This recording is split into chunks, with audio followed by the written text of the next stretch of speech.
Morada Noticias, una herramienta ciudadana para hablarle al poder y mapear el placer.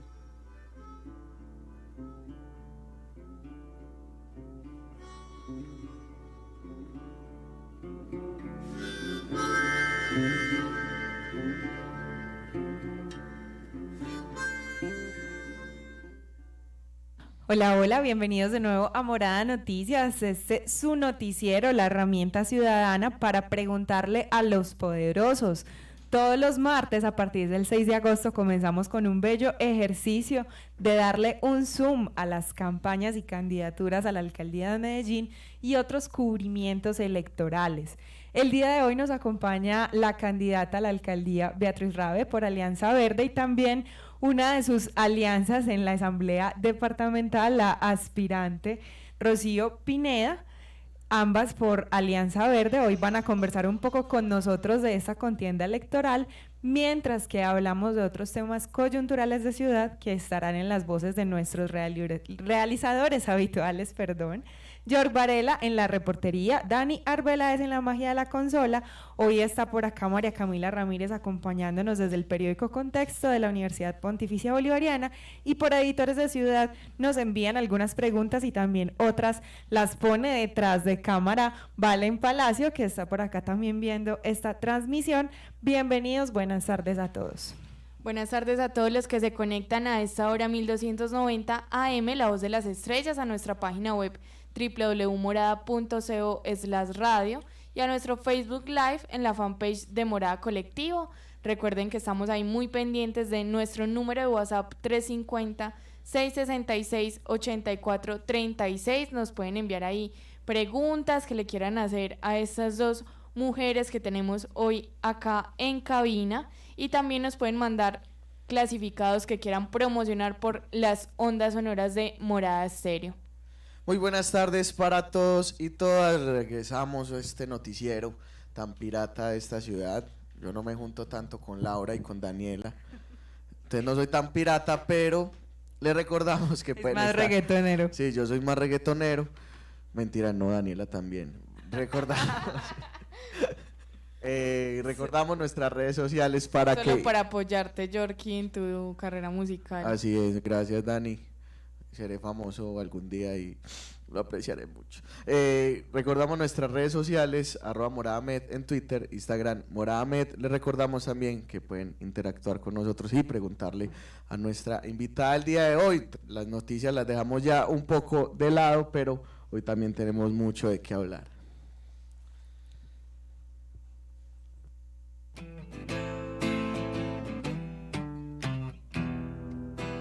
Las voces de los soñadores se unen para preguntarle al poder. Acá empieza tu noticiero, una herramienta ciudadana.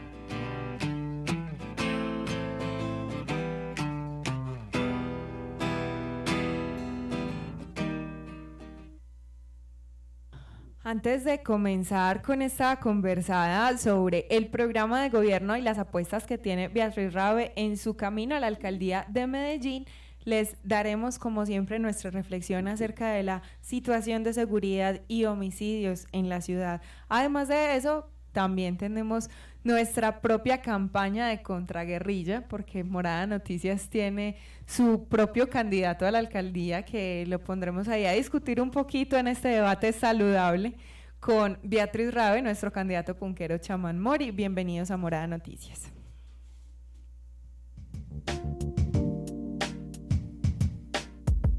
Un minuto de vida, porque nada justifica el homicidio. A esta ciudad lo que le hace falta es un minuto de vida, algún día, cada hora con sus 60 minutos.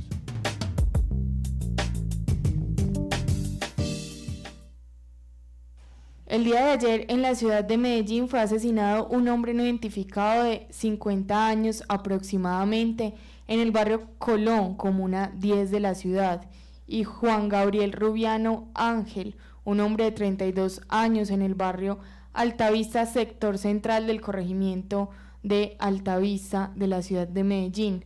En lo que va del año han sido asesinadas 445 personas en la ciudad, 445 seres amados que nos harán falta.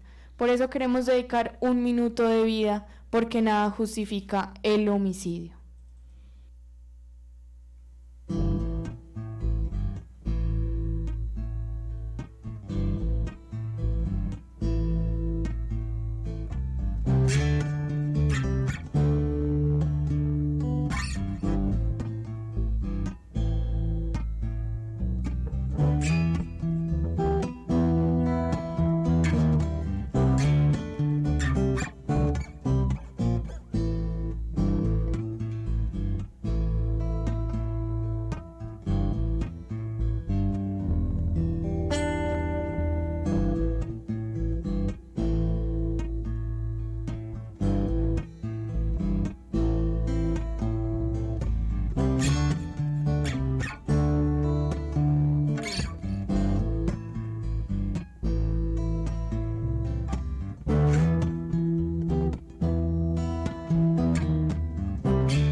tanto más solos, más desconectados, más distraídos y atareados. Jornadas laborales de explotación, vidas perdidas en el miedo, en la congestión vial. El Estado no nos deja enamorar.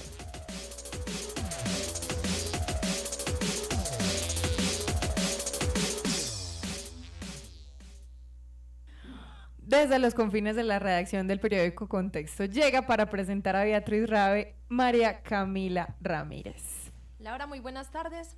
Bueno, yo les cuento a todos nuestros oyentes que Beatriz Rabe es arquitecta de la Universidad Pontificia Bolivariana y magíster en desarrollo de la misma universidad. Tiene una especialización en hermenéutica literaria de la Universidad de AFIT y es especialista del Lincoln Institute of Land Policy en políticas de suelo urbano en América Latina.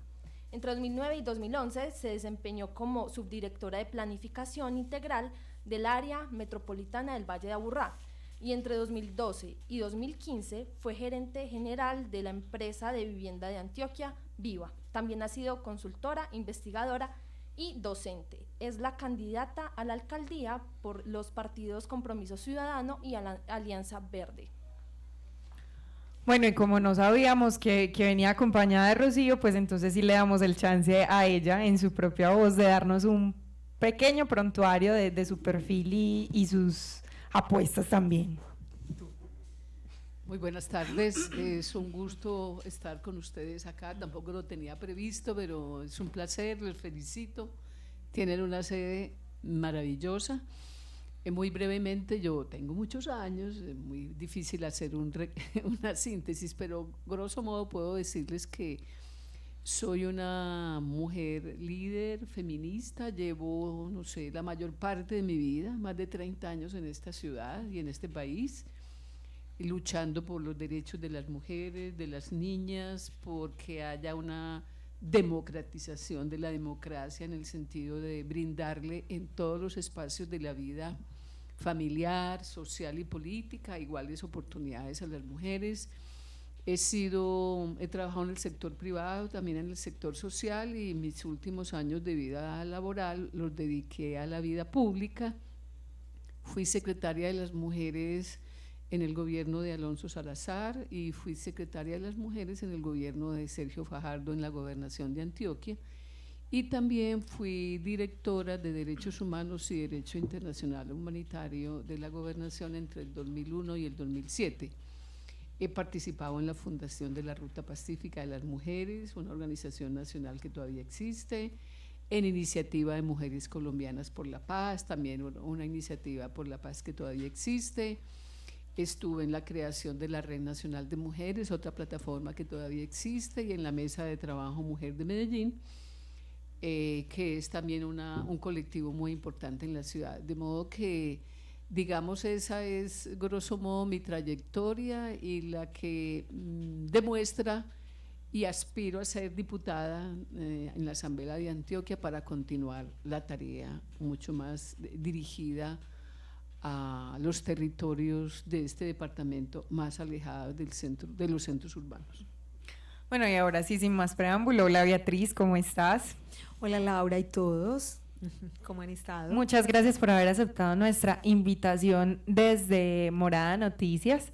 La primera cosa que tenemos pues para decirte y para destacar es que eres una de las dos candidatas mujeres a la alcaldía de Medellín y yo diría que la que más ha sonado. Además tuvimos la sorpresa de que en la última encuesta empezaste a puntear, subiste al tercer lugar y en esta medida, pues en este discurso de también ofrecerse a los votantes como esta candidata mujer, la primera opción real quizá que tienen los medellinenses de tener una alcaldesa mujer, ¿cómo entendés eso? ¿Cómo entendés ser candidata mujer, ser alcaldesa mujer, tener esa propuesta femenina? Sí, pues bueno, primero, no había saludado en forma, pues muchísimas gracias por esta invitación.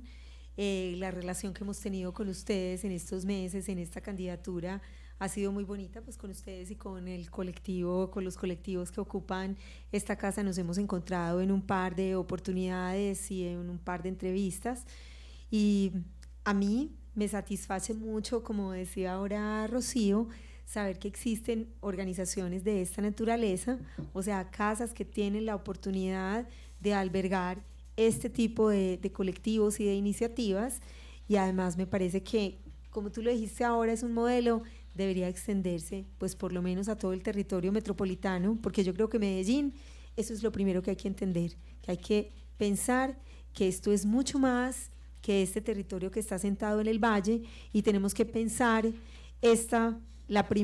una de las innovaciones que tenemos que sacar adelante es entender esta como una super ciudad conectada metropolitana y regionalmente. Hay una oportunidad importante, como tú lo mencionas, de alternar el poder en esta oportunidad. En Medellín somos más del 50%, somos el 52.8% mujeres, más de la mitad, y las mujeres en esta ciudad hemos jugado, como en toda la sociedad, un papel protagónico. Nos hemos preparado, hemos además ampliado y profundizado nuestra participación en el mercado económico, en la vida laboral, en el ámbito político, aunque hay que resaltar que si bien hemos dado pasos importantes, también hay todavía una tarea enorme por hacer en todos esos ámbitos, porque las mujeres todavía seguimos teniendo diferencias de participación en ese mercado laboral, en remuneración, en oportunidades, en seguridad social.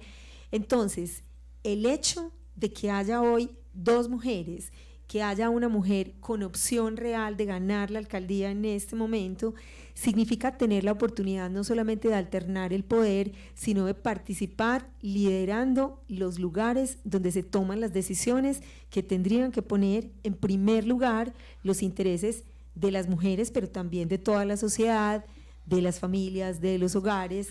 Pues es un paso adelante para la sociedad y para la ciudad. Yo quiero ponerme ahí como un poquito escatológica, pensar, por ejemplo, si llegas a ser alcaldesa y por asuntos quizá de, por ejemplo, del mismo consejo o de las personas y los funcionarios que estén en la administración en ese momento, llega uno de ellos, hombre, y te dice, yo que le voy a hacer caso a esa vieja, si es una vieja, si, pues a mí que me va a venir a dar órdenes una mujer, ¿vos qué harías? Pues yo creo que a palabras necias, oídos sordos, ¿cierto? Es lo primero que habría que decir. Pero además yo creo que las mujeres tenemos también un liderazgo, o sea, el liderazgo probablemente no sea una cosa de género ni de sexo, pero sí creo que las mujeres tenemos una forma diferente de aproximarnos a los problemas. El Barómetro de las Américas, que es un estudio que lideró la Universidad de los Andes, da cuenta de que las mujeres tenemos preocupaciones en primer lugar diferentes a las que tienen los hombres, que tienen que ver, por ejemplo, con el cuidado, que es a lo que nos hemos dedicado prioritariamente durante todo el tiempo. Entonces las mujeres tenemos una capacidad también de liderar, integradora, solidaria, un modelo de trabajo más de cooperación que de competencia. Entonces yo creo que hay que llegar a fortalecer esas otras maneras de trabajar en colectivo y de liderar la fuerza serena, como decían alguna vez de un líder de Francia. Creo que ese es el camino que sigue para el liderazgo femenino en Medellín. Bueno, ya entrando un poquito más en materia y sobre todo hablando de este rol protagónico pero poco reconocido de la mujer en nuestra sociedad medellinense, una de nuestras preocupaciones cuando leíamos tu programa de gobierno era ver como toda esta apuesta por el entorno doméstico, es decir, por la casa, por el hogar, por la familia. Quisiera que habláramos un poquito de eso, de dónde sale ese enfoque, o sea, cuando te lo pensaste, ¿en qué pensabas específicamente? Mira, yo creo que hay un enfoque que nosotros estamos planteando que tiene que ver con mi formación y mi recorrido, mi trayectoria pública, pero también académica y profesional. Yo soy arquitecta urbanista, especialista en temas de ciudad, primero en desarrollo, después en políticas de suelo, que eso es cómo se financia el desarrollo urbano, o sea, cómo se financia lo que hay que hacer en la ciudad. Entonces estamos planteando un programa que tiene 3 niveles, casa, barrio y ciudad, porque parto de las necesidades que hay en cada uno de esos niveles por hacer en Medellín. En primera instancia, Medellín tiene una tarea pendiente en el tema de la casa, la familia y el hogar. Desde hace varios años, vamos a completar casi una década en que en Medellín no hay un trabajo decidido con logros importantes en materia de vivienda. Entonces, hay que incentivar el acceso a la vivienda y el mejoramiento a la misma, pero al interior, teniendo en cuenta que es que todo empieza por casa. Al interior de la casa también hay que trabajar en poder ofrecerle desde el Estado, que está llamado a nivelar ese terreno territorial y social, las herramientas a la ciudadanía para poder tener salud, generación de ingresos, educación. Entonces, hay que llegar allá. Seguridad. Sí, porque entonces todos se van encadenando como en un modelo consecuente. Claro, así es. O sea, intervenir primero un sector y esperar que los otros vayan mejorando paulatinamente con esa primera intervención. Sí, será simultáneamente por niveles. Entonces la casa es el ámbito privado, es el ámbito íntimo, pero también es un lugar donde está el trabajo persona a persona, familia a familia, para trabajar en dos direcciones. Primero, ser capaz de ofrecerles las oportunidades que les permitan tener calidad de vida, pero de otro lado, y ahí conecto con el barrio, la posibilidad de construir proyectos de vida con sentido. Y ahí es donde estas iniciativas como las que ustedes lideran cobran especial importancia para multiplicarse en red en la ciudad. Porque es que los jóvenes, ahorita que lo hablábamos pues fuera del micrófono, necesitan también poder tener acceso a educación, a cultura, a recreación. Los jóvenes necesitan además poder construir proyectos de vida con sentido. Entonces, una de las apuestas es que el barrio, que ya es el nivel colectivo, también tenga la posibilidad de estar conectado, todo conectado, y la conectividad es territorial, digital, pero también social. Esos tres niveles de conectividad consideramos que tiene que haber en el barrio. Es mucho como de tejer unas redes que se han roto. Ahí nos surgen de dos lados dos preguntas, Dani. Sí, bueno, en Morada nos hemos preocupado mucho por el tema del derecho a la ciudad y los editores de ciudad, que para los oyentes habituales y para los que se conectan apenas hoy, editores de ciudad es toda esta fuerza adolescente que está detrás de este noticiero produciendo y contando esa Medellín desde la periferia. Se han preocupado mucho por el tema del espacio público y dónde parchar. Entonces nos hemos encontrado ahí con varios datos de ciudad, como por ejemplo que ninguna comuna cumple con el espacio público efectivo por habitante. Ahí es un tema preocupante el tema de hacinamiento y dónde parchan los jóvenes. Y también otra cosa que ha sucedido en Morada Noticias, que no es un tema nuevo, pero que hemos visto que se ha agravado en los últimos meses y en esta administración, que York ahí lo debe tener muy fresco, y es el tema de moradores. Hemos estado haciendo el cubrimiento de varios desplazamientos de habitantes en diferentes sectores de la ciudad por obras, construcción de obras, ya sea el metro, ya sea un parque, etcétera, la infinidad de obras pues que propone cada administración. Y eso se empieza a enredar un poquito más con el tema del POT y el jardín circunvalar y un montón de cosas. Entonces quería preguntarte sobre todo por esa propuesta urbana tuya, pues como de dignificar viviendas y que eso corresponde pues también a tener hogares muy, muy dignos, no solamente pues como infraestructura, pero entonces cómo jugar con todas esas cosas que suceden en la ciudad del espacio y dónde habitar en una ciudad donde ya nos estamos viendo tan juntos y tan revueltos.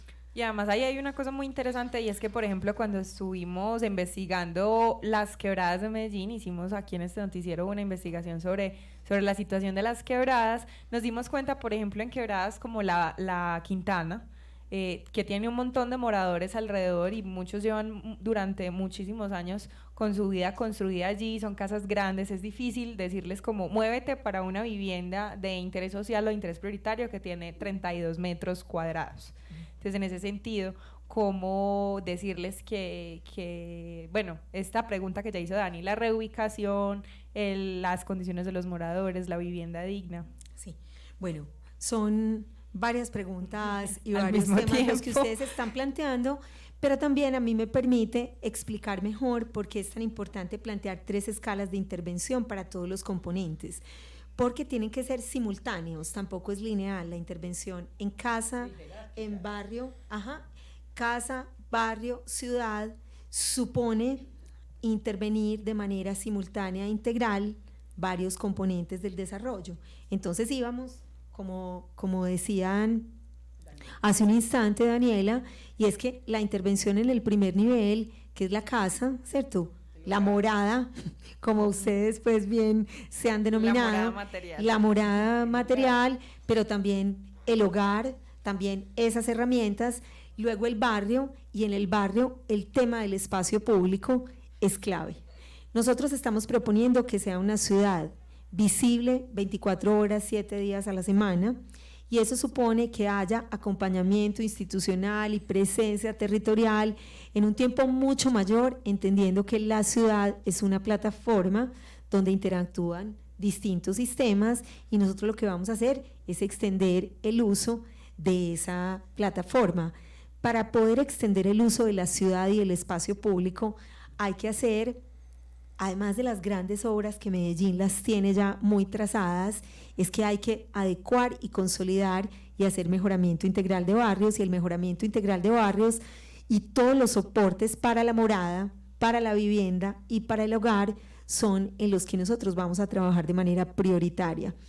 Además, para conectar el trabajo de espacio público y de conectividad social, territorial y digital, que yo tenga accesibilidad a todos los puntos del territorio de manera multimodal, pero yo cuando lo articulo con mi proyecto de ciudad también entiendo que, a propósito de que ella mencionaba que el índice de espacio público no se cumple, y es que efectivamente la Organización Mundial de la Salud dice que deberíamos tener 15 metros de espacio público por habitante, y nosotros pues estamos cerca de 4, tenemos hoy 3.67 metros cuadrados según el Plan de Ordenamiento Territorial, pero una de las apuestas enlaza con la ciudad, y es que nosotros estamos en un punto de quiebre, Medellín está en un punto de quiebre, y es que esta ciudad, si no hace un acuerdo nuevamente sobre lo fundamental, atravesado, por decirlo de alguna manera, por el tema de sostenibilidad, nosotros vamos a colapsar. Entonces el tema de integrar los ecosistemas estratégicos, el espacio público verde, articular los cerros tutelares, consolidar los corredores de conectividad ecológica y todo el espacio público articulado a la ciudad para que sea caminable, pedaleable, conectada, es una necesidad prioritaria de la ciudad de Medellín. Y a escala de Medellín, para ir subiendo las intervenciones que, como les digo, tienen que ser integrales a estos desafíos que tenemos, nosotros tenemos que volver a convocar a un acuerdo que restituya, que restablezca esas redes entre actores, entre sectores, entre colectivos que se han venido deteriorando, y que ese conjunto dé lugar a un acuerdo sobre cuál es el sueño de ciudad que tenemos a futuro, que estoy convencida de que tiene que ser comprometida con la sostenibilidad, una agenda verde, no solo de ciudad, sino esta ciudad, como empecé, tiene que ser pensada desde la metrópoli y desde la región. Medellín tiene que pensar en lo que ocurre en todo su entorno para poder ser sostenible, y creo que ese es el tercer nivel. Entonces, casa, barrio y ciudad. Y ciudad. Bueno, yo voy conectado con lo que habla Beatriz. Generalmente soy una persona que lleva mucho las problemáticas y las discusiones que ocurren en este noticiero a las laderas, a los barrios periféricos de la ciudad, y tengo ahí 2 preguntas directamente. La primera, ¿cuál es, cómo pensarse también esos espacios desde la ladera para las mujeres, donde uno muchas veces, por ejemplo en un barrio como La Cruz, La Honda, no hay intervención institucional, ¿cierto?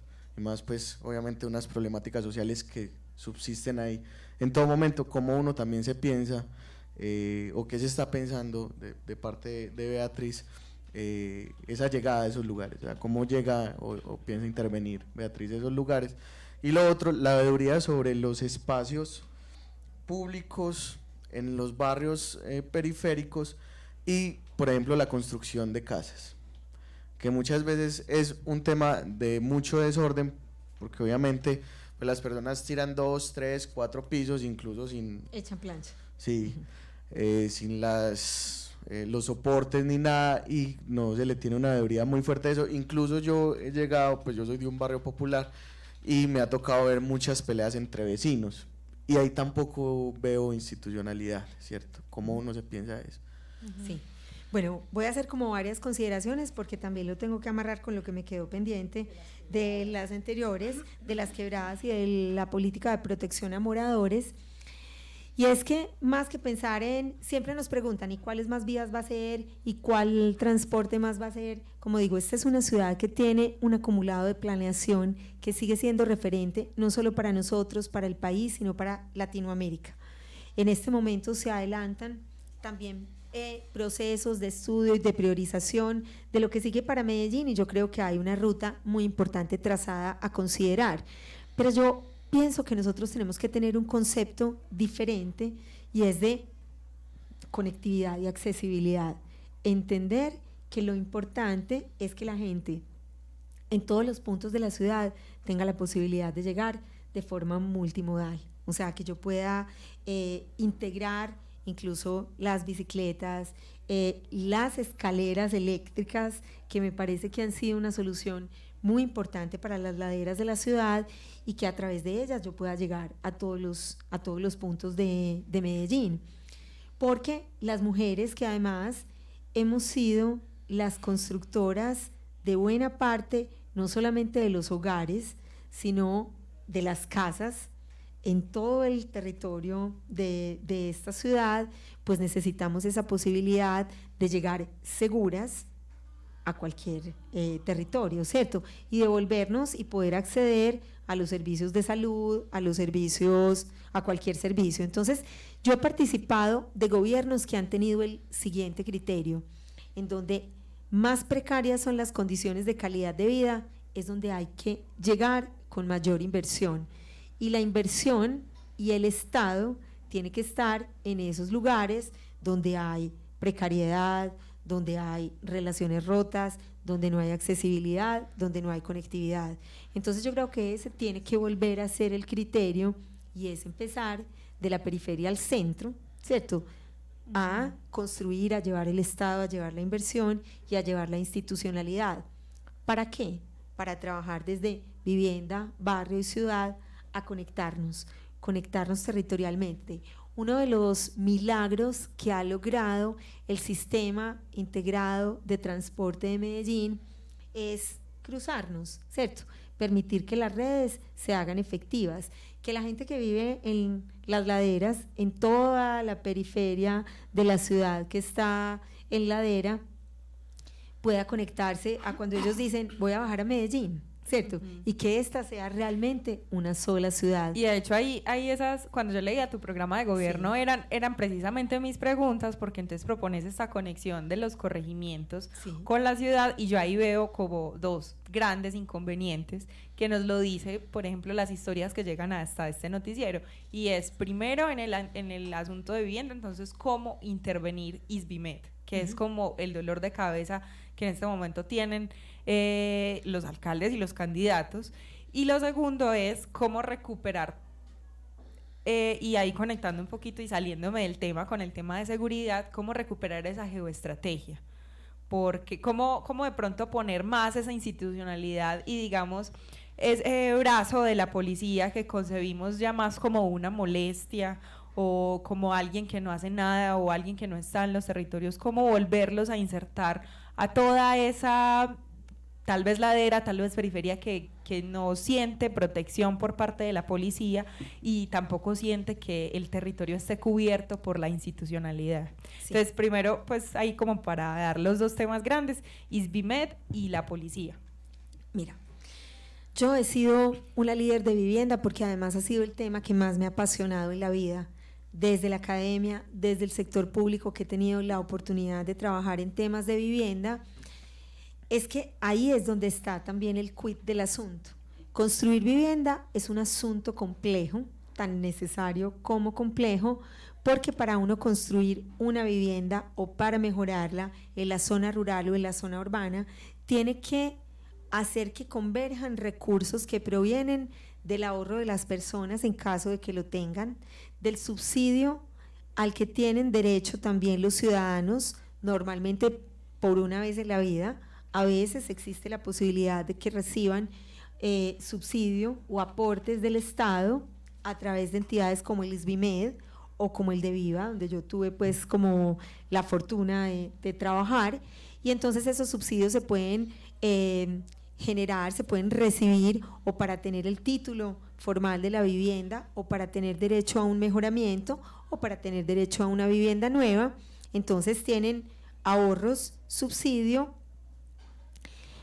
y crédito, ¿cierto? Se necesita que las viviendas que funcionan como una alcancía que recoge todos esos recursos, es a lo que se llama cierre financiero, entonces todos esos recursos puedan concurrir en un momento y para un grupo familiar para que tengan acceso a esa vivienda. Entonces el ISBIMED, que ha sido una herramienta, efectivamente hay que dinamizarlo. Yo estoy proponiendo que articular un trabajo articulado entre lo que se ha denominado el Banco de las Oportunidades, el sector cooperativo y solidario, que además está incursionando en proyectos de vivienda porque ha sido uno de los sectores que más ha recogido gente que es capaz de ahorrar y de asumir créditos que los pagan con juicio. Entonces, ISBIMED, Banco de las Oportunidades, sector cooperativo y eventualmente empresas públicas para que seamos capaces de promover el acceso de todos los ciudadanos a vivienda o a mejoramiento de vivienda. Efectivamente hay que revisar la arquitectura institucional, pero en función de que seamos capaces de hacer concurrir los recursos para que la gente tenga mejor acceso a vivienda. Y ahí complemento.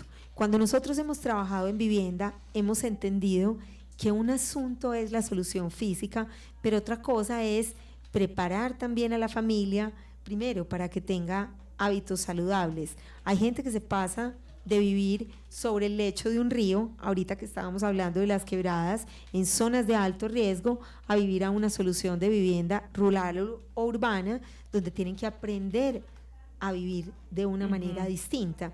Y no solamente para usar esa morada material, sino también para entender que para vivir en comunidad rural o urbana necesitan también desarrollar unas competencias, o sea, unas competencias ciudadanas, ser capaces de hacer unos acuerdos de convivencia que les permitan disminuir esos conflictos en el espacio público, las riñas, las discusiones, el respeto por lo que se empieza a volver colectivo y el respeto y el uso de lo que es privado.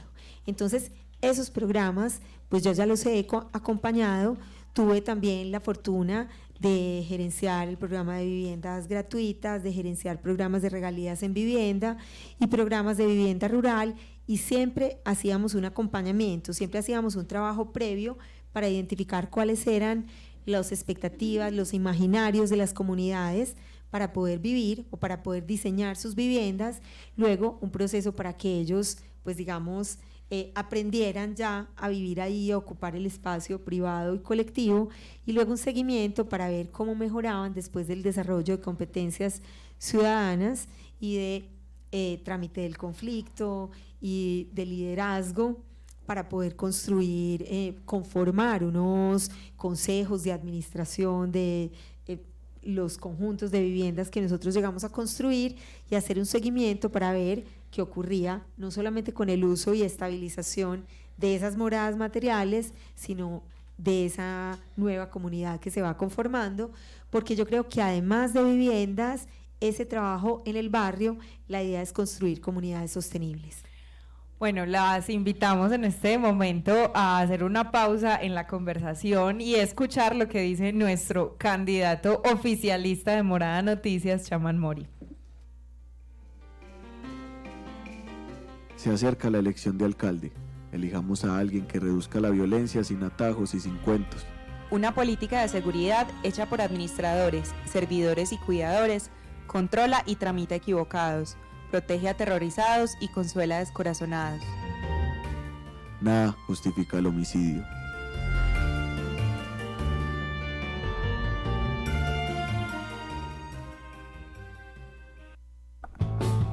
Llega a la escuelita para Fico, una verdadera escuela para alcaldes. Todo lo que entra al negocio, todo lo que sale del negocio vuelve y entra, o sea, mercancía que va saliendo vuelve y entra. Mira, alcalde, te voy a ayudar bastante para que entiendas, alcalde de Medellín, lo que quiere decir tu maestra hoy y nuestra tendera aquí en este audio cuando dice que todo lo que entra tiene que salir, es que no puedes comprar paquetes y que tienes que ejecutar bien el recurso público. No puedes hacer bobadas, no te puedes quedar con obras a medio hacer que dejen encartada la siguiente alcaldía o con un montón de dinero ahí que es de los contribuyentes sin ejecutar en lo que es. Lo que te está pasando es que te coge el afán y empiezas a hacer muchas cositas chiquitas que no requieren ni imaginación ni mucho rigor. Lo otro de no comprar paquetes es fijarte bien cómo hiciste el equipo, qué secretarios realmente eran un paquete y por qué nos acostumbramos en Medellín a que los secretarios, la mayoría, no son capaces de durar los 4 años. Bueno, también porque te los apresan y te los encierran en la cárcel. Se trabaja todos los días, de domingo a domingo. Trabajar de domingo a domingo. Yo como chamán Mori no me le mido a esa cosa. Pero mira que te lo están mostrando y mira que tú sí das esa idea uribista de trabajar, trabajar y trabajar. Entonces eso quiere decir que no puedes sacar tantas vacaciones, que tienes que ser más trabajadorcito, que no puedes usar tu trabajo como para hacer recorridos y tours y estar paseando por la ciudad y no puedes salir tanto de la ciudad. Mira lo que te dice tu maestra de hoy, de domingo a domingo. ¿Cómo mantienes un cliente satisfecho? Productos nuevos, estar a la moda, todo lo que sale, se maneja que online también, página online, todo, estar muy pendiente de todo lo que sale en el mercado. Mira, alcalde de Medellín, escucha, hay que estar pendiente de lo que está en el mercado, pero en el caso tuyo, en el caso de una alcaldía, no es estar pendiente de las redes sociales, ni estar viendo qué consultor te llega a venderte algo que te diga que eres el alcalde más maravilloso. Se trata de leer un poquito, de ver en dónde está la academia, en dónde está la inventiva, porque Medellín se estancó y en tu alcaldía no innovamos con nada. Si de pronto leyeras y utilizaras los viajes distintos y fueras más autocrítico, pues estuvieras pendiente de lo que hay en el mercado entre comillas, porque esto no es un mercado, pero qué se está haciendo en el mundo, qué alcaldías son ejemplares, qué políticas públicas han desarrollado más imaginación y mejores tesis. Escucha a tu maestra. ¿Qué haces tú si hay un cliente bravo? ¿Cómo manejas un cliente bravo? Pues yo siempre mantengo el genio estable, o sea que lo dejo que él hable y solo le respondo lo que él pregunte y no me pongo igual a... A veces uno siente que el alcalde de Medellín no tiene el genio para esto, porque se necesita tener buen genio para el servicio público. ¿Cómo es estar pendiente del negocio? Al inventario, que no le haga falta, estar pendiente de los surtidos, lo que se acabó, lo del agotado. Si no hay ese producto en el momento, conseguir otro de reemplazo mientras tanto y dar pronta solución a eso. ¿Ves? Ese tema del inventario es clave, lo que se agota. Hay que tener siempre todos los servicios, todos los bienes públicos al día, las sedes culturales funcionando, los restaurantes escolares funcionando, las obras al ritmo que es, atendidos los trancones, atendidos los lugares de miedo. Ese es el inventario de una alcaldía, o sea, tú tienes que dar la extrapolación de una tienda a una alcaldía alcalde. Y ha sido muchos años aquí esperando a que aprendas. Yo me acuerdo que en tu primer año, cerca del segundo año, se quedaron los restaurantes escolares sin alimento. Varias casas de la cultura, varios centros culturales se quedaron un montón de meses cerrados, simplemente porque estaban aprendiendo. Tenemos que promediar los 4 años. No solo es que le hayan cogido el tirito a algunas cosas faltando un año, faltando 6 meses. ¿Qué más le dirías a la alcaldía? ¿Qué más le dirías, profesora hoy del alcalde Tendera? No se puede uno sobregirar sobre los ingresos que le genera. No van a tener excusas para no aprender porque está en audio. Y hasta Daniela le pone dibujitos. Yo entiendo y comparto la pereza de ellos por leer.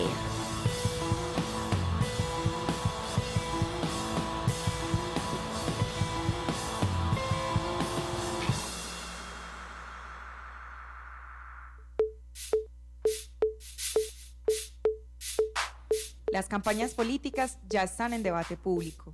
Tomémonos un momento para pensar en lo que sí soluciona la inseguridad y reduce la violencia. Tenemos que elegir un alcalde que fortalezca la justicia, organice el barrio, saque realmente a los pelados de la violencia y acompañe a las mamás de hijos asesinados.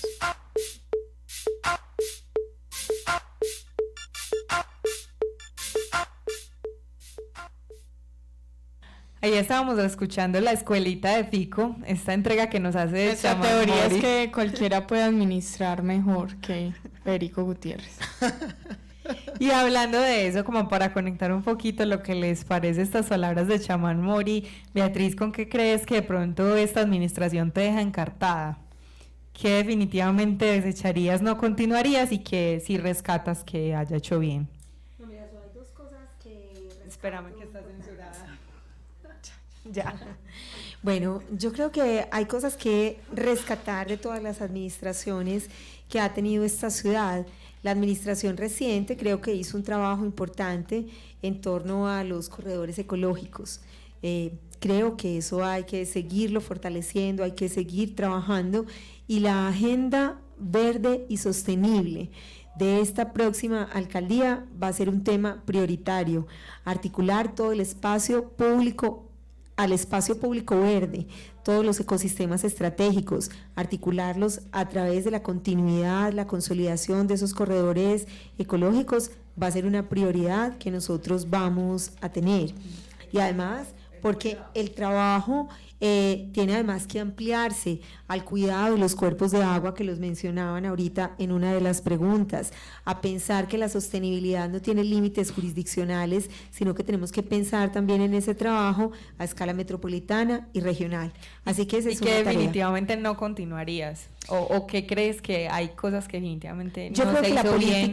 yo creo que la política de seguridad tiene que ser más integral. Creo que han trabajado con énfasis en uno solo de los eslabones de todo lo que implica una política de seguridad integral, y nosotros vamos a hacer eso, completarla y trabajar desde inversión social. Vamos a tener un consejo de seguridad de primer nivel liderado por la alcaldesa, vamos a tener una agenda de seguridad que va a tener desde luego desde inversión social hasta todo el trabajo orientado a tener cultura ciudadana, preparación de toda la comunidad en resolución de conflictos, también todo el tema de investigación para fortalecer la desarticulación de todas las bandas criminales, todo el proceso de resocialización, pero lo fundamental es inversión social, fortalecer la presencia institucional en el territorio y creación de oportunidades, como mencionábamos ahora, en todos los niveles. O sea, en la casa nosotros vamos a crear oportunidades, vamos a fortalecer el programa de Buen Comienzo, de Jóvenes en Acción, que hay otro programa que rescataría, que además es la versión de Jóvenes en Acción, que se llama Parceros. Creo que es muy importante ofrecerle oportunidades a todos los jóvenes, no solamente para que tengan condiciones de calidad de vida en su casa, que haya servicios públicos, que haya energía, que haya salud, que haya seguridad, sino que también tengan acceso a educación, cultura, recreación y deporte. Creo que al cine hay que apostarle en esta ciudad además como una herramienta no solamente de construcción de memoria, sino de producción artística. Creo que en el barrio, por eso proponemos una ciudad 24/7, iluminada, visible y activa.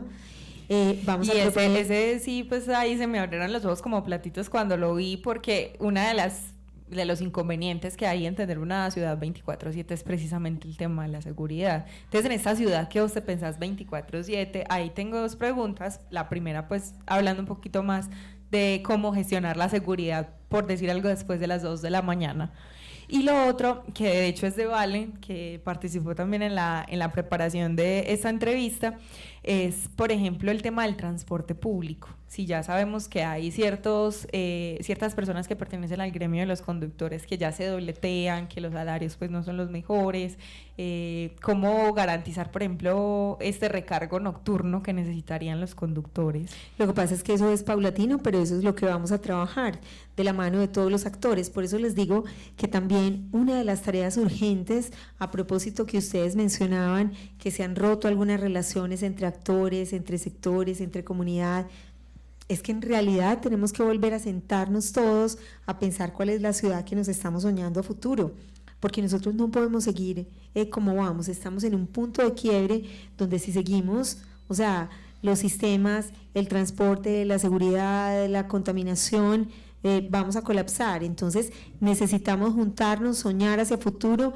y definir cuál va a ser el rol que cada uno de nosotros va a jugar en esa nueva ciudad que es visible 24/7, donde el transporte público, la institucionalidad va a estar funcionando más horas al día y donde nosotros hay lugares de la ciudad hacia el occidente, por ejemplo, donde hay un gran capital de equipamientos ciudadanos que están integrados a instituciones educativas. Si nosotros cambiamos el esquema y proponemos unas condiciones de seguridad para los edificios, para los equipamientos, pero permeamos más y abrimos más esos lugares para el deporte, para la cultura, que forman parte de instituciones públicas y lo volvemos un patrimonio público, pues yo creo que esta ciudad la vamos a usar distinto. Efectivamente, abrirlo. Cami.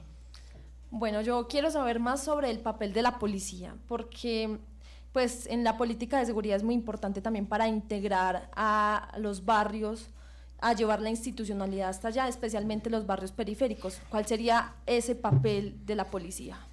Pues mira, como decía ahora, nosotros vamos a tener un consejo de seguridad de primer nivel que está integrado y además eso ya ha ocurrido, ¿cierto? Ya lo hemos hecho, además en gobiernos donde también ha participado Rocío, consejo de seguridad de primer nivel donde participa el gabinete, pero donde también participa la policía, la fiscalía, los jueces y donde se toman decisiones también conjuntas sobre una agenda de seguridad ciudadana. Creo que eso es clave y ahí la policía es el mejor aliado, pero nosotros también tenemos que capacitar a todos los actores, digamos, de este colectivo que interviene en la seguridad para estar preparados también para los desafíos.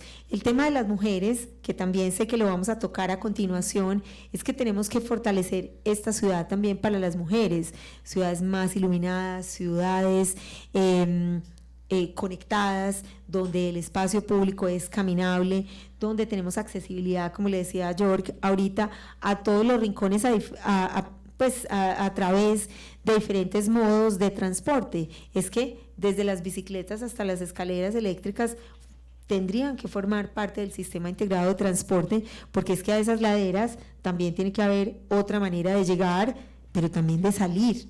O sea, cuando hay un enfermo y hay que llevarlo de emergencia, ustedes lo planteaban, o en las zonas rurales o en estas zonas periféricas que quedan en las laderas, tiene que haber modos de accesibilidad que nos lleven a todos los rincones del territorio. Entonces la presencia, insisto, de la institucionalidad fortalecida, cualificada, con una mirada también distinta de inclusión y de género en todos los ámbitos es fundamental.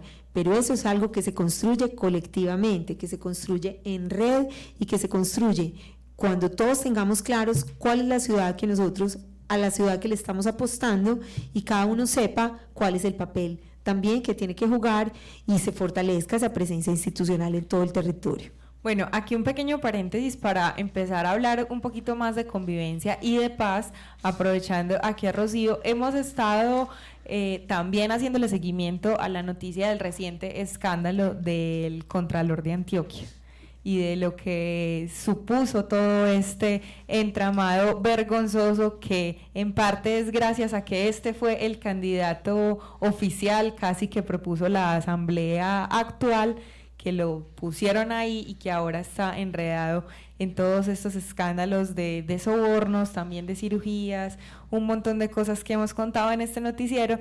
Y una de las funciones de la Asamblea es precisamente designar al Contralor de Antioquia, pero hago esta recapitulación de esta noticia para preguntarle a Rocío la primera pregunta del millón, y es: ¿qué hace un diputado? ¿Por qué quiere ser diputada? La Asamblea Departamental es, digamos, la junta directiva de la Gobernación de Antioquia. Si uno puede hacer un símil, así como el Consejo, sería la junta directiva de la Alcaldía de Medellín. Y la Asamblea tiene dos papeles fundamentales. Un diputado o una diputada tiene dos responsabilidades constitucionales, que es el control político y social de ese gobierno, y presentar proyectos de ordenanza, aprobar proyectos de ordenanza y tramitar los proyectos también que la gobernación tenga bien llevar a la Asamblea Departamental. Digamos que el papel fundamental es de control, de vigilancia y de propuestas de desarrollo para el territorio departamental.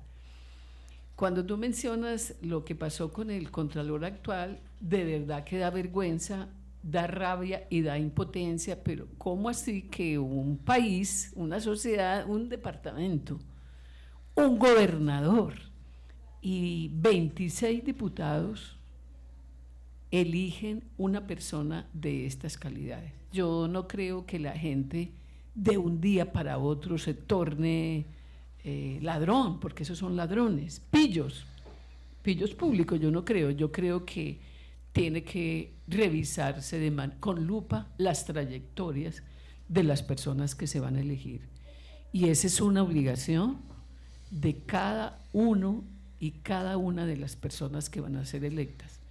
Si nosotros como sociedad no le ponemos coto a la ilegalidad en todas sus formas, si no hacemos un alto en el camino de por qué cada vez que una autoridad le pone lupa a un espacio de actuación, salen y brotan los ladrones a granel, especialistas de universidades prestigiosas, de especialidades, doctorados en otros lados? Pues es decir, aquí hay un problema muy grave de responsabilidad ciudadana.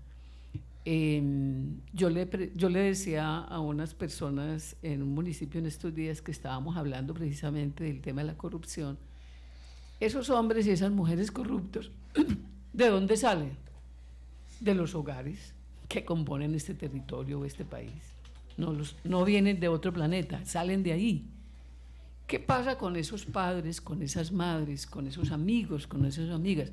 ¿Qué tipo de regulación social hacemos de la gente pilla? Pues seguimos siendo amigos de las personas que se roban el dinero que está recogido, recolectado, el que pagamos con impuestos, que debe ir a la educación, que debe ir a la salud. O sea, no hay una distancia entre lo que hacemos en el hogar, del que habla Beatriz, y lo que pasa en la vida pública. Ahí hay una conexión directa. Quiere decir que la pregunta también que nos tenemos que hacer es: ¿cómo estamos formando los futuros y las futuras ciudadanas? Y esa no es una responsabilidad del Estado, eso es una responsabilidad de la ciudadanía en todas sus formas. Yo aspiro a llegar a la Asamblea Departamental con una tarea muy específica, y es cómo el gobierno departamental fortalece la Secretaría de las Mujeres del departamento, la fortalece política, financiera y técnicamente, para que pueda llegar a los territorios más alejados del departamento, para poder disminuir esa brecha entre lo urbano y lo rural, entre las mujeres y los hombres, entre los niños y las niñas en cuanto al acceso a las oportunidades de formación, de educación y de tener un proyecto de vida satisfactorio para cada quien. De modo que mi tarea en la Asamblea Departamental, si cuento con el apoyo de la ciudadanía, es esa precisamente. Yo he trabajado en el sector público muchos años y nadie puede decir que le he asignado un contrato a una persona amiga o conocida. Nadie puede decir de que destiné un peso que estaba dedicado para algún programa social a actividades no lícitas. Y pienso que a estos organismos tiene que llegar gente con una moral pública intachable, intachable. Y esa es tarea de quién, de quiénes nos van a elegir.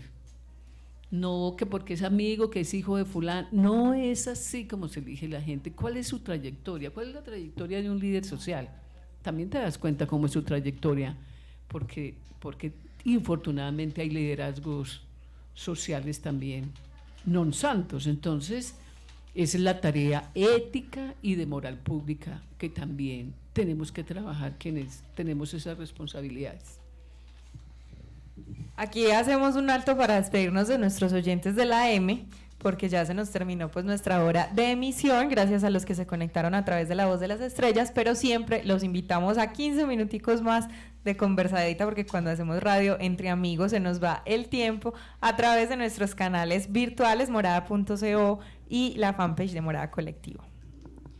Bueno, para los que siguen ahí conectados con nosotros en sintonía desde la fanpage y nuestra página web, seguimos aquí conversando con Beatriz Rabe y Rocío Pineda. Rocío, vos que hiciste parte de esta instancia especial con del enfoque de género del proceso de paz, y bueno, lo que ha pasado en estos últimos años, en estos últimos meses, en esta última semana, que seguimos viendo un montón de burocracia ahí y unos hombres que se van robando esa voz de la paz. ¿Vos qué crees que sigue en Antioquia desde la gobernación para el proceso de paz, con esa fuerza femenina que tiene que ver mucho también con la voz de las víctimas? ¿Qué pasa en esa ruralidad con las mujeres que siguen caminándole al proceso de paz y que otra vez estamos olvidando?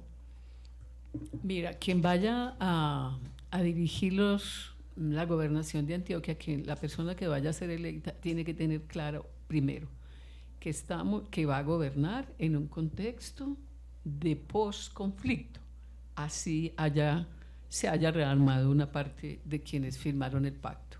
Es decir, el país sigue en un proceso, ¿cierto?, de construcción de paz y de implementación del acuerdo de paz. Eso no lo podemos olvidar, no es que todo se acabó ya.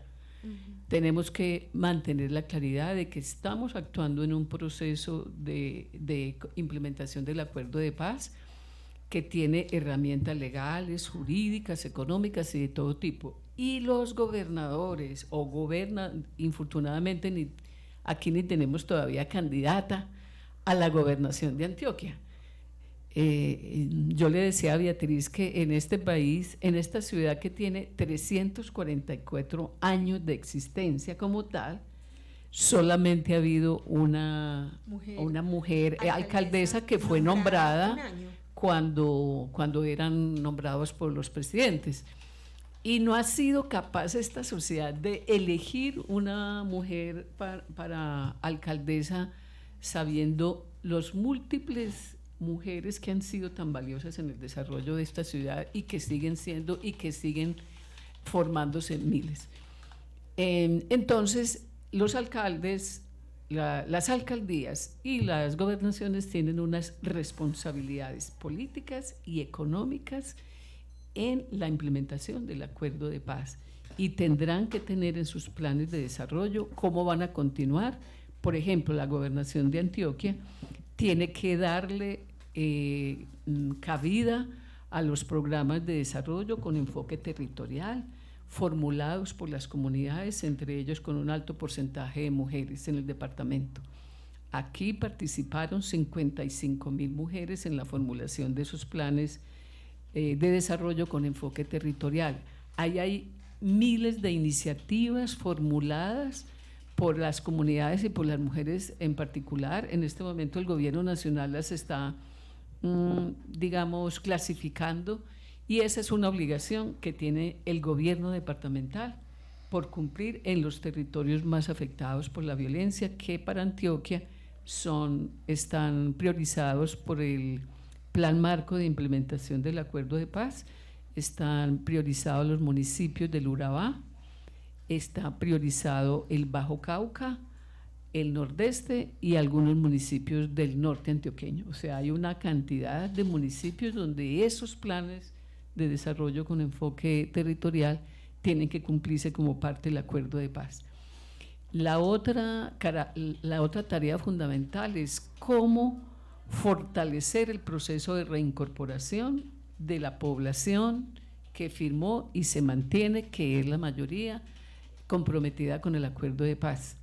Los espacios territoriales de capacitación y reintegración, los llamados ETCR, deben ser mejorados. Esta población debe tener acceso a la propiedad de la tierra, porque todavía agilizar esos trámites para que sean dueños de esos territorios donde están llevando a cabo ese proyecto de vida familiar, de esos hogares, de vida social y de vida política. En términos económicos y sociales, garantizarles el acceso a la salud, a la educación, a la planificación familiar y a la seguridad de los líderes y las lideresas. Esas son, a mi modo de ver, las tres prioridades que tiene el gobierno departamental con relación a la implementación del acuerdo de paz. Hay unos indicadores que tienen que cumplirse, que las plantea el Plan Marco, y tienen que organizar el presupuesto del departamento de acuerdo a ese Plan Marco de implementación. No pueden creer que esa es una obligación solamente del gobierno nacional, sino que los gobiernos locales, o sea, alcaldías y gobernación, tienen una responsabilidad muy grande económica, de inversión económica, inversión social y en el tema de seguridad de estas poblaciones. Yo soy, como decía un pensador italiano, decía que la humanidad se dividía, entre otras cosas, entre los optimistas y los pesimistas. Y él decía que esa era una división estúpida, pero que aún así había gente pesimista y gente optimista, y él se autodefinía como un pesimista realista. Yo, por el contrario, me defino como una mujer optimista realista. Las mujeres en este departamento han jugado un papel trascendental en presionar el acuerdo de paz, en participar en la construcción del enfoque de género del acuerdo de paz. Eso se debe solamente a la presión de las organizaciones de mujeres y las organizaciones feministas, y todas esas mujeres siguen comprometidas con la construcción de la paz. Ese es un liderazgo que tenemos que mantener, que tenemos que profundizar y que tenemos que ampliar. El acercamiento de las mujeres a la vida por su condición de dadoras de vida, resignificado políticamente, es lo que ha generado que todas las víctimas, que mayoritariamente son mujeres, insistan en la paz, en el mantenimiento de la paz como una manera de evitar mayor sufrimiento social y mayor sufrimiento personal y familiar.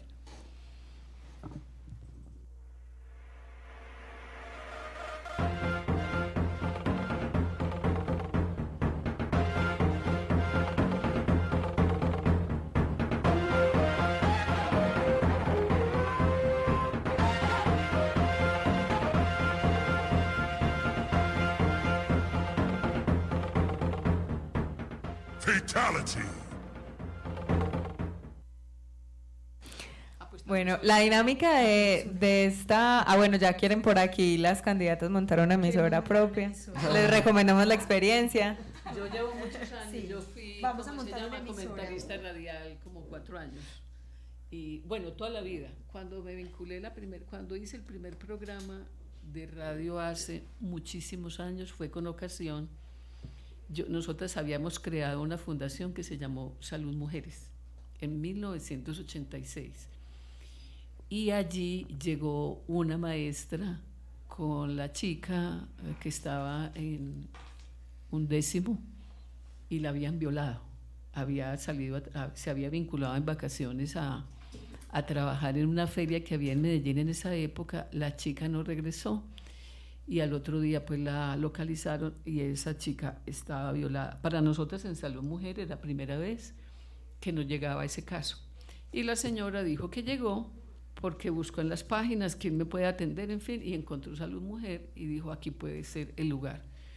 Cuando ella me cuenta, yo la atendí, cuando ella me cuenta las condiciones en las cuales habían rodado el hecho, yo me alarmé tanto porque yo participaba en la idea de que la violación ocurría a las 12 de la noche en un lugar oscuro por un hombre malvado, pues cierto, un delincuente y demás. Entonces tenía una amiga periodista que trabajaba en Todelar y la llamé y le dije, ¿por qué no alertas a las mujeres? Miren lo que está pasando, pues es decir, ese mito de la noche. Entonces ella me dijo, no, yo te invito y tú ven. Y entonces yo decía, ¿yo qué voy a decir en la emisora? Yo no sé nada de nada. En esa época no se hablaba de violación sexual, no era un delito, bueno, todo este tipo de cosas. Entonces me fui a unas librerías, me compré un par de libros que encontré, me los devoré, no dormí, descubrí una realidad que desconocía completamente de cómo funcionaba, lo que significaban las violaciones, etcétera, el impacto emocional, familiar y demás. Entonces me fui a ese programa como de alarma, de prevención en Todelar, y fueron tantas las llamadas que estuve 8 meses, cada 8 días, tramitando solamente este problema y las preguntas que tenía la gente. Pero yo tenía muchas otras actividades y le pedí a la organización en la que trabajaba, la fundación, que nos rotáramos para prepararnos mejor y demás, y no quisieron, y yo ya no fui capaz, porque eso generaba que la gente fuera a mi oficina, consultas, dirigirlas, acompañarlas, descubrir que no era un chico el único violado, sino me acuerdo una familia, sino que eran los 5 hijos habían sido violados por un tío. Bueno, entonces de ahí se desencadenó ese tema, y después la lucha política para que fuera reconocida como delito y obligar a la institucionalidad a programas de atención y prevención. De modo que desde esa época me enamoré de la radio. Creo que es un instrumento y un dispositivo muy importante de orientación, de educación y de información correcta. Rocío, yo creo que tenemos un programa pendiente contigo aquí en Morada Estéreo para hacer todo este recuento histórico del feminismo y también como todas las movidas que estamos en este momento. Vamos a Fatality para hacer el cierre de este programa, que se nos fue muy rápido el tiempo porque cuando conversamos, bueno, el tiempo vuela. Beatriz, ¿cómo has financiado tu precampaña y campaña? Bueno, esta ha sido una campaña muy austera. Hemos tenido, sí, muy austera. Hemos tenido conversaciones, pues, acerca de eso. Los aportes han venido fundamentalmente de familia, de amigos muy cercanos, de ahorros y de gente también muy cercana que cree en esta apuesta y que cree en la importancia que tiene esta apuesta de una primera candidatura femenina como apuesta para el desarrollo de la ciudad y de la sociedad, y que está representada en esta posibilidad de alternar el poder en este punto de quiebre de la ciudad de Medellín.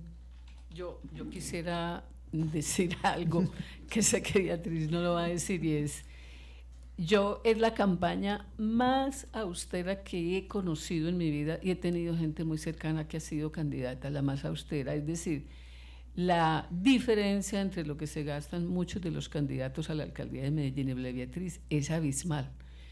Y yo quisiera también decirle a la ciudadanía, a los hombres y a las mujeres que consideren que vale la pena votar por Beatriz como alcaldesa de Medellín, por su trayectoria, por lo que ha sido, por lo que ha significado su compromiso en la ciudad, que amerita que, como en la campaña de Obama, cada persona dé $1, ¿cierto? Sí. Porque esas también son otras maneras de financiarse quienes no tienen recursos propios grandes ni hacen parte de esos conglomerados que disponen de muchos recursos, de modo que también la ciudadanía es una riqueza, su valor de apoyar una candidata con las características que tiene Beatriz. Y esos obstáculos económicos hace parte de lo que sabemos hace muchos años, ¿cierto? Nosotras Es decir, el hecho de que las mujeres sean menos propietarias que los hombres en la sociedad, el hecho de que las mujeres tengan menos pago que los hombres en la sociedad también las hace que tengan menos condiciones económicas para unas campañas electorales que han sido modeladas en un juego muy patriarcal de negocio político. Pero además, Laura, resaltar, si uno mirara la efectividad de cada peso invertido por campaña, probablemente esta es la campaña más exitosa de la historia política de la ciudad de Medellín. Tú lo dijiste ahorita, vamos en los primeros lugares y con una inversión mínima, austera, de personas que están llenas de fe y que nosotros hemos rendido pues como con cuidado cada peso. Entonces habría que entender la posibilidad que representa realmente alternar el poder en esta ciudad y tener esa mirada diferente, esa mirada también pues integradora y renovada de los desafíos que tiene la ciudad de Medellín hoy, y que esa es una de las razones por las que también vale la pena apostar por esta candidatura. Beatriz, ¿cuál es tu jefe o jefa de debate? Mi jefe de debate, yo tengo un equipo que trabajamos en colectivo y además hacemos ensayos y hacemos preparaciones y discusiones sobre los temas álgidos de esta ciudad. Tenemos discusiones programáticas profundas sobre cuál es el marco que nosotros nos soñamos para la ciudad de Medellín y en ese marco cómo intervenir cada uno de los componentes del desarrollo. Beatriz, supongamos que el presupuesto de la ciudad es una moneda de 100. ¿Cómo repartirías esa moneda de 100 en las múltiples áreas a las que hay que invertirle? ¿A cuánto le pondrías más pesos? ¿A cuánto le pondrías menos pesos? Pues mira, como nosotros estamos planteando más que distribuir por componentes, les he explicado, en casa, en barrio y en ciudad, pues entonces yo le invertiría cerca del 40% a todos los componentes de la casa, del hogar, de la resignificación de valores, de la presencia en el territorio, en cada rincón. Le invertiría otro 30% a lo que supone lo colectivo, lo que supone el barrio, la conectividad, el transporte, y el resto se lo invertiría a la ciudad, que ya es lo público, donde además tenemos que poner también todos. Pero si nosotros construimos de manera integral esta solución donde vamos desde el hogar hasta la ciudad, pues digamos que las inversiones en la práctica son transversales. Las inversiones en la ciudad de manera integral terminan siendo el 100% porque suman la casa más el barrio más la ciudad. Beatriz, ¿cómo le garantizas a la ciudadanía la selección de ese gabinete para gobernar la ciudad? ¿Cómo sabemos que esas son las personas más idóneas? Pues mira, hay varias garantías.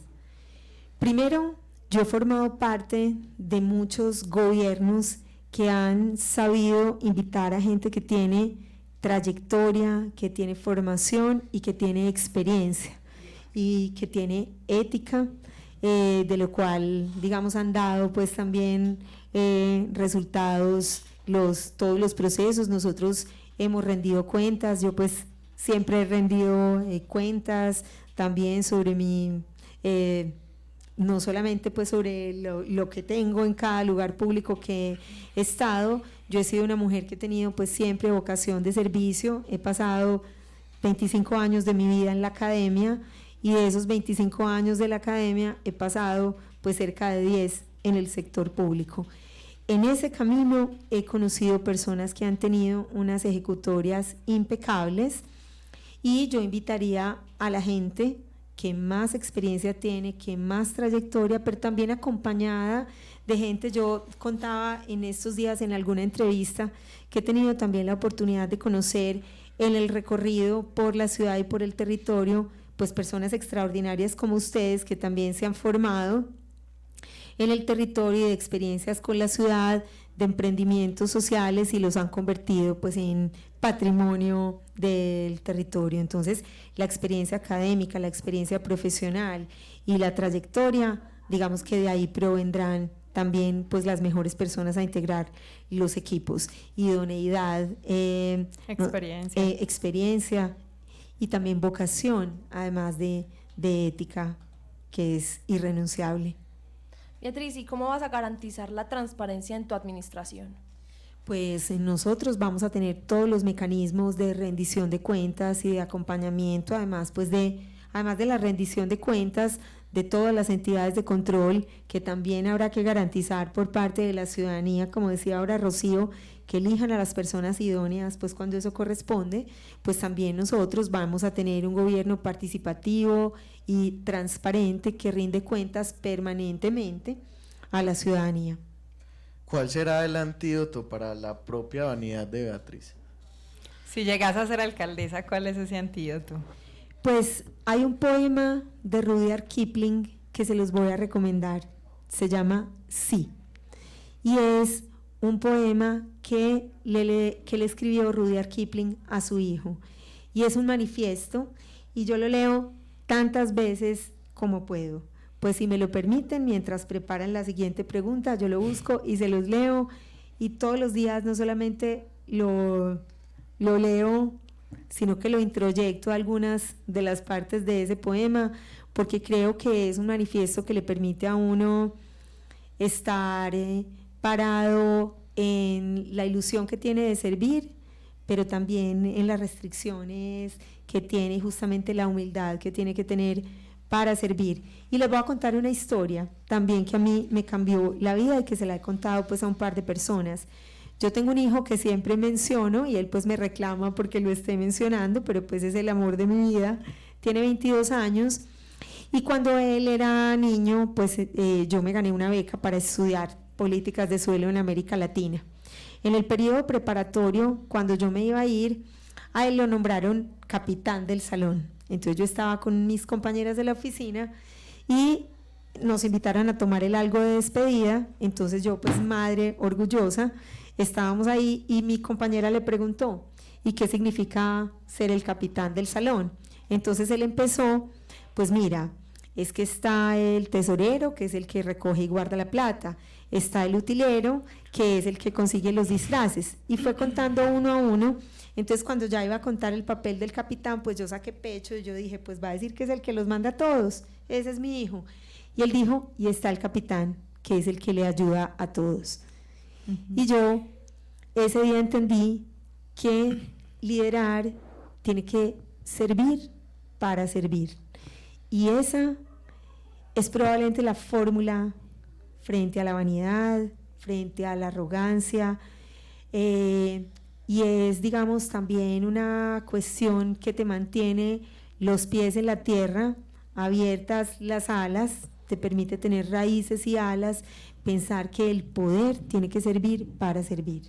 Bueno, yo creo que el poema de Kipling lo dejamos ahí en el hilo de Twitter que ha registrado Dana, y durante esta conversación nos quedan 3 preguntas puntuales de conocimiento de ciudad que no queremos dejar de hacerte antes de despedirnos, Dani. ¿Qué vas a hacer con el déficit que se viene con todo el tema de Hidroituango y el recorte presupuestal que presenta EPM para la ciudad de Medellín? Pues como sabemos hacer las mujeres cuando tenemos situaciones austeras, y es tener austeridad, utilizar y optimizar cada recurso. Cuando se utiliza el recurso con transparencia, con pertinencia, realmente rinde más, y en eso pues sí que somos expertas las mujeres de esta ciudad, y pues ya lo dijo Rosy y se los dijimos también acá, esta ha sido la campaña con mejores resultados frente a la inversión que hemos tenido. York. Sí, tenemos una pregunta también. Entonces, ¿actualizarías el predial en zona de influencia del tranvía como una forma de plusvalía para recuperar la inversión? Mira, yo creo que el plan de ordenamiento territorial y la ley de ordenamiento territorial que tiene este país tiene suficientes herramientas, muchas de las cuales pues no se han puesto en práctica efectivamente. Yo creo que hay que implementar lo que está previsto en términos de instrumentos, también porque si bien hay que ser austeros, hay que utilizar cuanto está previsto en las herramientas de planeación y de ordenamiento, para mejorar el recaudo y que se reinvierta justamente en desarrollo urbano para beneficio de todos los que hoy vivimos en esta ciudad. Medellín estuvo estos 4 años que pasaron y lleva también mucho tiempo muy desordenada en términos de ordenamiento territorial. ¿Qué solución darías para el cobro de obligaciones urbanísticas que deben empresas que han estado involucradas en diferentes casos de estafas inmobiliarias? Por ejemplo, esta deuda tan grande que tiene la empresa Fardo Moreno. Pues mira, no es que la ciudad haya estado desordenada en materia de ordenamiento territorial. Nosotros, o sea, la ley 388 del 97, la ley de ordenamiento territorial, digamos, es el marco que permite a cada uno de los municipios ordenar su territorio. ¿Y qué es ordenar su territorio? Plantear una visión y definir esa visión desde los distintos sistemas, cómo se ordena.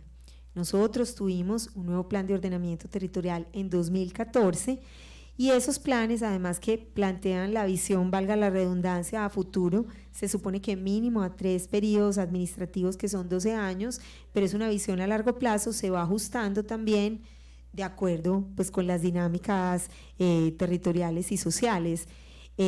Esta ciudad, yo insisto, está en un punto de quiebre donde tenemos que empezar no solamente a implementar lo que hay previsto, sino empezar a revisar sobre la visión de la sostenibilidad y verde, cómo cambiamos los patrones de ocupación del territorio, cómo somos más sostenibles pensando no solamente en la ciudad, sino en el territorio metropolitano y regional.